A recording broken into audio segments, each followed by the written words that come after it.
Hey everybody, Jason Michaels here with the Do the Impossible podcast. Joining me is my co-host Stephen Bargatze. Greetings, sir. Greetings. Morning, afternoon. Morning. Whatever time it is you're watching this. Yeah, right now it is early, since we had daylight savings time that just took effect, it doesn't even it's later than it feels. It feels earlier. So, hey, we have a big podcast episode releasing today. It's episode number 6, and this one is with John Midgley. John Midgley is a psychiatric social worker, but he's also a magician, which gives him a unique set of skills to sort of when he's helping people who are in crisis situations. And I'll tell you, when we were talking to him, we talk about magic for a little while, but that's not the main topic of our conversation. We talk about his work with hostage negotiation. We talk with his work with people dealing with depression and suicidal thoughts. This to me was a very serious episode, but it was also like, I felt like when I walked away, my head was like swimming because of all the things that he shared. He told us a couple of things that like completely changed my viewing, the way that I view certain mental health crises. Right.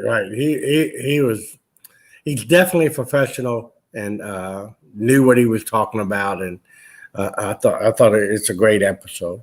So let me play one quick video clip. This one's about 60 seconds long, and he's talking about a hostage negotiation situation where he was basically working with the police to try to help this person, help them end it in a safe way for everybody. So let me play this clip real quick. Times. Okay, one of my favorites. Here we go. This is what I was hoping for. All right, yeah. Well, sometimes it's just having that different perspective. So I'm not going to go into specifics because of HIPAA and everything, but there was a situation where somebody was locked into their place, and there was a hostage situation going on, and there were knives, and people were talking about, like, can we get the robot of the bomb squad thing in there to see what's going on? And he's paranoid that's going to freak him out, and no one knows what to do. And I was pleading with them to let me approach the door and let me ask let me just do one thing. Let me do one thing. No. Hours and hours go by. Finally, they're like, well, okay, he hasn't done anything for hours. Okay, you can do that. I knocked on the door and said, I got your cigarette for you out here. And he came out, took a cigarette. That's all I wanted. Can you believe that? I find that's unbelievable because, I mean, obviously that's somebody who knows what they're doing. I mean, one of the things he talks about being able to, it was interesting. At one point, as I was rewatching this and kind of editing this video for the live stream, we were talking about how he views this from the point of view of the person that he's working with, which reminds me a lot of misdirection. When you're a magician, you're viewing it from the point of view of how are they seeing this? How are they experiencing this? Do you remember him telling that story? Yeah. Yeah. It was great. Fantastic. Yeah. So I'm going to play one other video clip people can check out.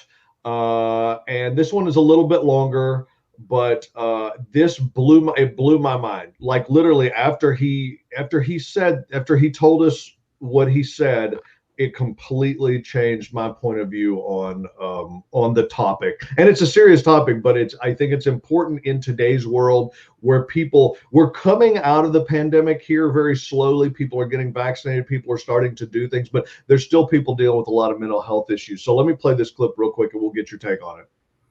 First, actually, before that, let's normalize it. So there's a certain level of people feeling ashamed if they have suicidal thoughts, if they've had suicide attempts, but there's actually nothing to be ashamed about. It's easy for me to say from this perspective, but the reason why is that typically suicidal thoughts is a reaction to the fight or flight system. So you are in a situation where your primal brain is saying either I got to attack this thing or I got to run away.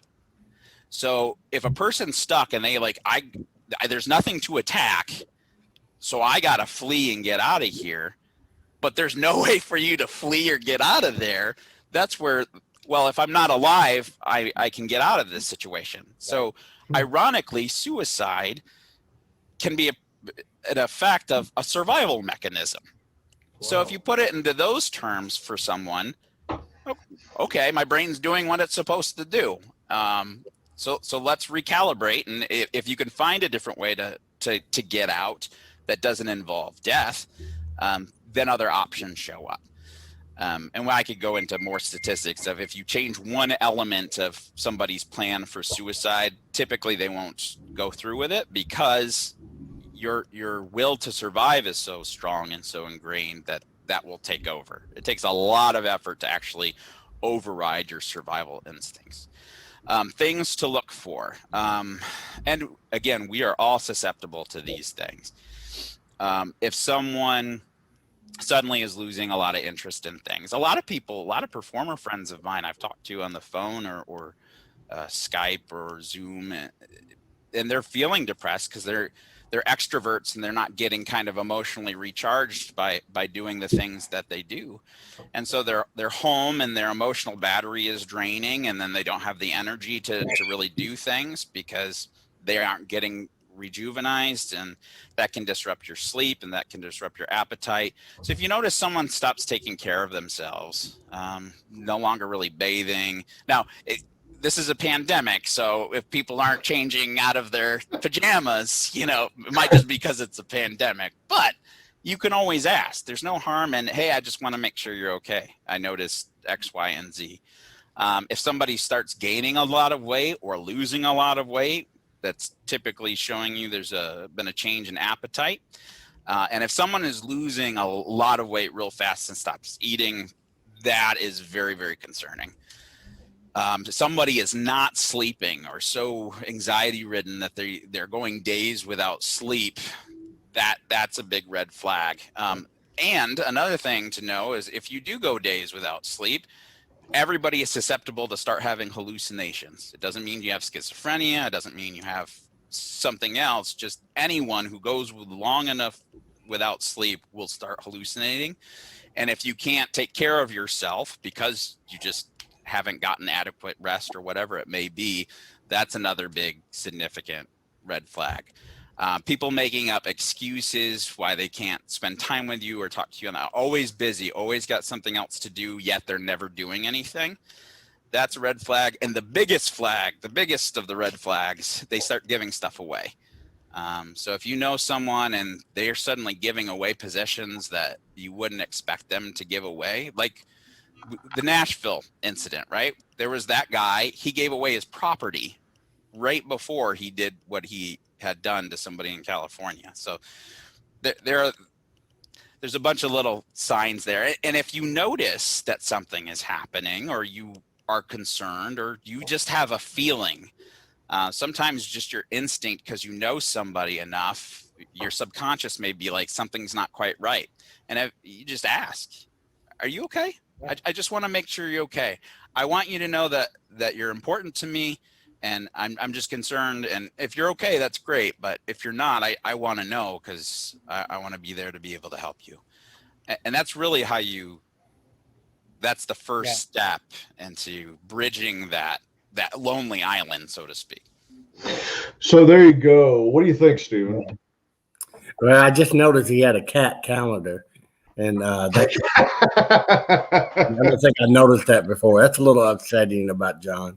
A cat calendar? Yeah, but no, John was very, very informative. This is definitely an episode you want to take your time, and because you might have friends that are being, having signs of depression and stuff without you even knowing it, because he goes through a lot more of those signs and what to look for and stuff like that. This is just what John does. But realize this too, he's an entertainer and he's a magician, and he's talking to two magicians. Mm-hmm. So I mean, he's there's times where he's funny or something just on our behalf, stuff like that. But he's talking about a serious topic, and he definitely knows what he is. John doesn't live too far from us, and I was really surprised. No, I have not met him yet personally. Oh, yeah. Well, he's a good dude. I've met him I met him years ago through magic, and I just a quick thing at the end of the show, he actually does a fantastic magic trick for us, and Right. he talks about how he uses it when he's talking to people about who feel like so the people he might be talking to are feeling overwhelmed, they're feeling like they can't get past whatever challenge they're dealing with, and he uses this one specific magic trick. It's a very, very, very difficult card trick to talk about doing things that feel impossible, which is a message that resonates with me that I loved. And so it is an entertaining episode. Number 6 is an entertaining episode, but I think it's a timely, topical episode that people need to hear about, because a lot of folks are dealing with some mental health just issues just right now, whether it may be sadness or loneliness, or it could be more serious like depression or suicidal thoughts. John is a wealth of knowledge, and he shares some fantastic stuff with us on this episode. Do you have any final thoughts? No, just share it with your friends. Tell everybody to get up. If anybody you know that's going through some stuff, this might be the episode to get started with. You know what? I would agree with you completely. Yep. All right, sir. Thank you for your time this morning. Guys, check out episode number 6. It is at, hold on, let me pull up the banner. It is at jasonmichaelsmagic.com/podcast. You can, number one, you can watch it. It's a video podcast, but if you want to listen to it on your device, you can listen to it as well. Just by checking out Apple Podcast, Stitcher, or Spotify. Thank you very much. We'll see you soon, guys. Take care.